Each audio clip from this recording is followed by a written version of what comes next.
to episode 28 of Spanish Answers. So, today we are going to talk about sentence structures. It will be very exciting for those of you who love grammar, and if you don't, not as exciting. But next episode, I'm thinking we will try and do a little bit more exploration of how different cultures celebrate Valentine's Day around the world, but I don't know yet if there's going to be enough for a whole episode, considering that last year we also discovered I believe it was in Mexico and Spain, the traditions that they do there. So we'll see if we can find a different Spanish-speaking country. I know there are plenty. It's not what I meant. But see if there are different traditions that we could talk about as well. So hopefully that's coming to you in 2 weeks. If not, we'll try and focus on a different cultural highlight. Anyways, so let's go ahead and get started. So let's start off with some basic sentence structures. So in English, you have a noun and a verb, right? I run, you eat, all of that. Well, in Spanish, we would call that un sustantivo and a verbo. So sustantivo is the noun, or you can say nombre for noun, and verbo, obviously, verb, right? Just add that O to the end of it.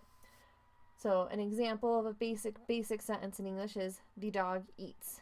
Same thing in Spanish. El perro come. Noun, verb. Now, what's a little bit different is if you have a noun and an adjective. So in English, we say the red dog. The dog is red. Red comes before dog, the red dog. But in Spanish, it's sustantivo y adjetivo. So, el perro rojo. The adjective comes after the noun. El perro rojo.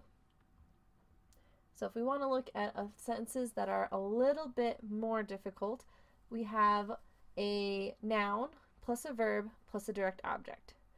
So for example, I love you. I is the noun, love is the verb, you is the direct object. Well, in English, again, noun, verb, direct object. But in Spanish, it's a little bit reversed. So you have el sustantivo, el objetivo directo, y luego el verbo. So sustantivo, first, noun, then objetivo directo, the direct object, and then the verb, el verbo. So in English we say, I love you. In Spanish you say, yo te amo, which literally is I, you, love. Yo te amo. Or you could say, I see you. In Spanish it'd be, yo te veo, I-U-C. Yo te veo. So it's a little bit reversed. Now, in Spanish, one cool trick is that you don't always have to say the noun. In English, you really do, because, for example, when it comes to conjugations, our language is very simple, you could say, with conjugations. We're pretty lazy with them. They don't really change.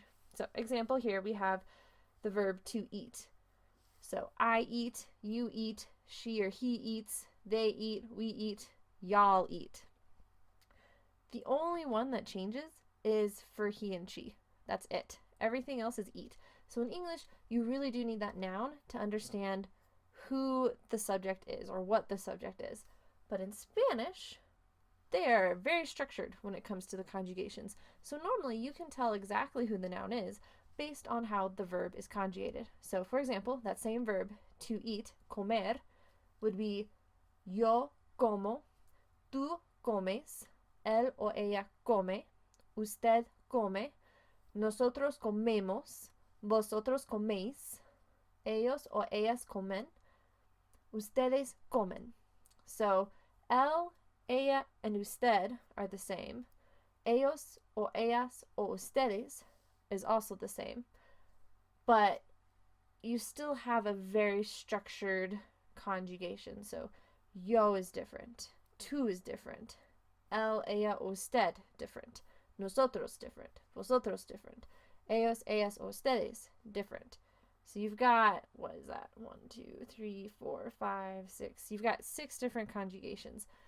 Very easy to tell who the subject or the noun is. So going back to our example sentences, you can also say, I will give you my cat. Te doy mi gato. I will give you my cat. I is the noun, will give is the verb, and you is the direct object. In Spanish, it's te, you, doy, I give, right? Because doy is the conjugation of I give, mi gato. All right, which leads us into sentences that are even more difficult. So now let's talk about when you add an indirect object. So in English, it goes noun, then verb, then direct object, then indirect object. I have a doll. I give it you it. Or I give it, normally you would say I'd give it to you, right? And in Spanish, you would say sustantivo, so noun, objetivo directo, direct object, objetivo indirecto, indirect object, and then el verbo, the verb. So the verb comes at the very end. So yo tengo una muñeca, I have a doll. Yo te la doy, I give it to you. Or literally, I, you, it, give. Little difficult, right, in English for us to switch that around in our brains. I know it takes me a while, even now. After years of studying it, it still messes with me a bit. All I can say is practice, practice, practice. Just keep on practicing.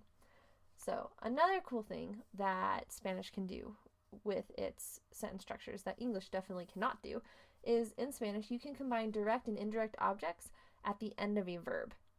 So English, this is not a thing, but in Spanish totally is, and I love it. For example, if you were to look at someone and say, tell me it, come on, tell me it right now.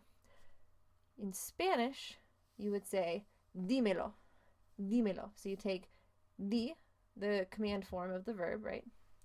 And me and lo. So dímelo, tell me it. You can also say, in English, you'd say give me it, right? 3 separate words. In Spanish, you combine all 3 separate words into dámelo, dámelo. Now, that's not the only time you can do that. You can also do it with gerunds, but we're not going to go into all the different variations of Spanish structures. Today's just kind of a quick overview / reminder. So, and that is all for today. So, if you do have any questions about this or topics or other topic questions that you'd like me to discuss, please send them to me at contact@languageanswers.com. That's contact@languageanswers.com. And if you enjoyed this episode, please leave me a positive review. Or if you never want to miss another episode, please subscribe. You can subscribe at SoundCloud, Transistor, YouTube, or iTunes, Google Play, all of those. And again, this episode is produced by Language Answers Limited at www.languageanswers.com. I am a translator, podcaster, and editor. All right. Well, I hope that all made complete sense to you. If it didn't, please reach out to me. As you can see, I've also made some changes here. I am clearly in the nesting phase, but my husband hung up some shelves for me, which I'm very excited about. So we got some books and rearranged the room just a little bit. But anyways, I will see you in 2 weeks. Thank you so much again for watching, listening, however you're getting this episode. And we'll talk to you then. Hasta luego.